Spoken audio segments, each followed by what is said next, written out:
setelah press release selesai, saudari L datang ke Polres Metro Jakarta Selatan, kemudian secara tertulis menyampaikan surat permohonan pencabutan laporan polisi dan surat permohonan untuk dilakukan restoratif justice atau keadilan restorasi.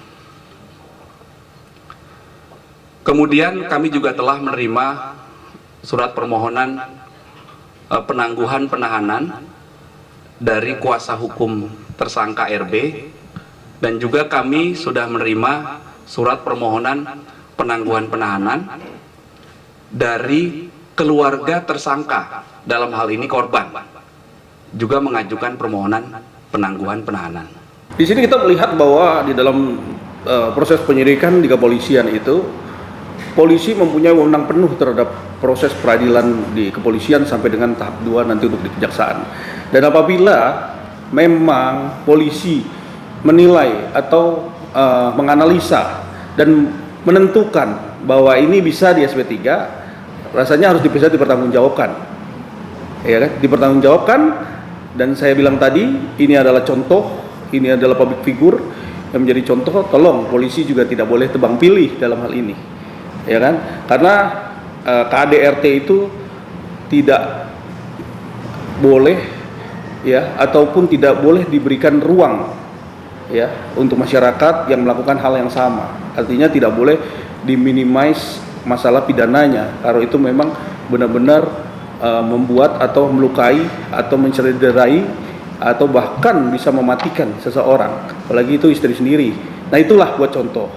Makanya kepolisian di sini diminta untuk bisa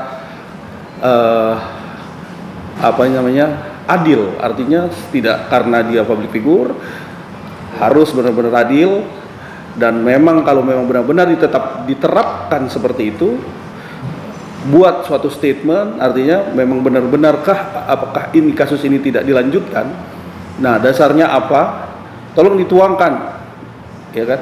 Tolong diberikan penjelasan kepada masyarakat sehingga masyarakat Indonesia tahu, dan memang ini menjadikan suatu pegangan gitu, suatu contoh lah buat kita semua. Di situ kan ada undang-undang pasal 44 ayat 2 ya. Itu tuntutannya 5 tahun penjara, ya kan?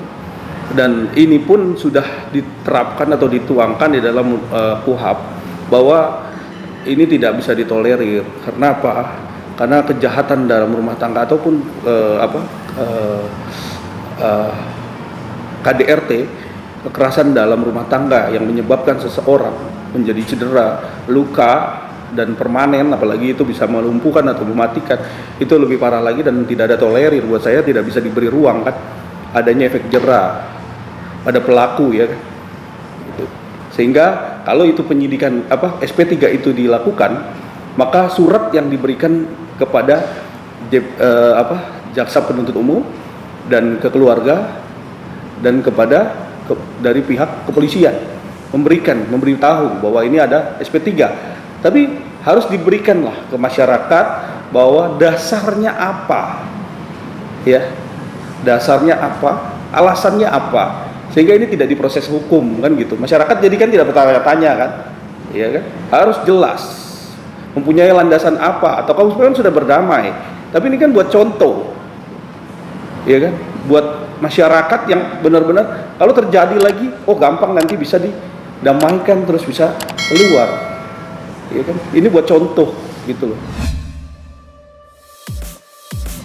Dalam hal ini kita lihat bahwa alat bukti yang ada di dalam proses hukumnya Lesti Bilar, saya rasa sudah cukup, karena mungkin penyidik lebih paham untuk menentukan menjadi proses sidik tersebut. Yang kedua adalah tidak ditemukannya unsur pidana. Nah, kita lihat di sini, apakah dalam hal ini proses hukum yang dijalankan Bilar apakah sudah sesuai? Kita lihat sekarang ini kan sudah sesuai kan, tentunya begitu. Yang ketiga adalah demi hukum. Apakah proses demi hukum ini menandakan bahwa adanya SP3 ini perlu dikeluarkannya SP3. Maka yang dimaksud SP3 ini, pemberhentian ini apakah sudah layak atau belum? Kita lihat bagaimana proses hukum dan bagaimana para penegak hukum menyikapi hal ini. Kita lihat ini. Proses pencabutan laporan itu boleh saja apabila sudah dilakukan adanya perdamaian. Itu bisa dicabut.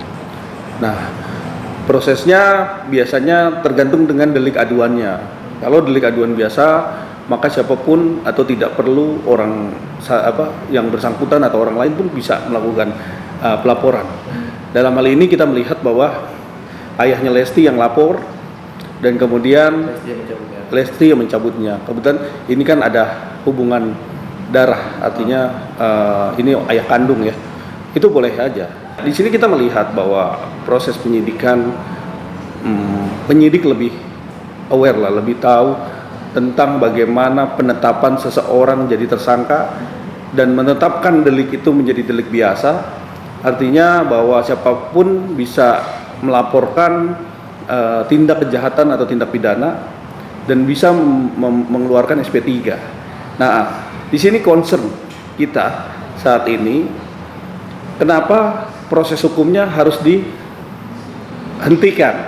kan begitu?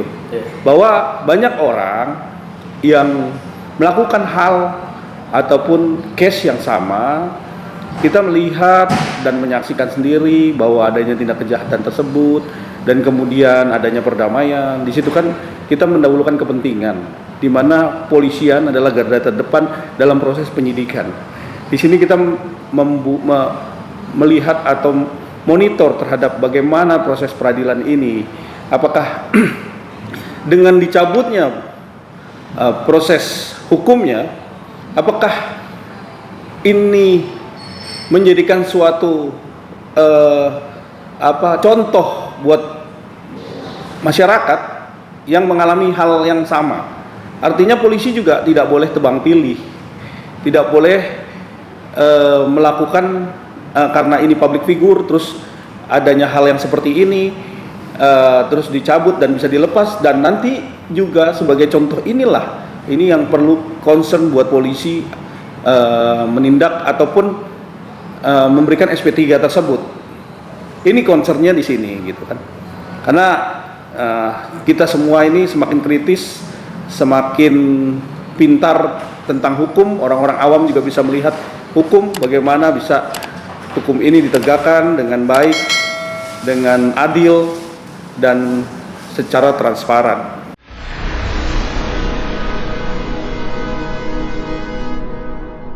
Jadi jangan lupa untuk subscribe Cumi Cumi. Ditekan ya tombol lonceng merahnya.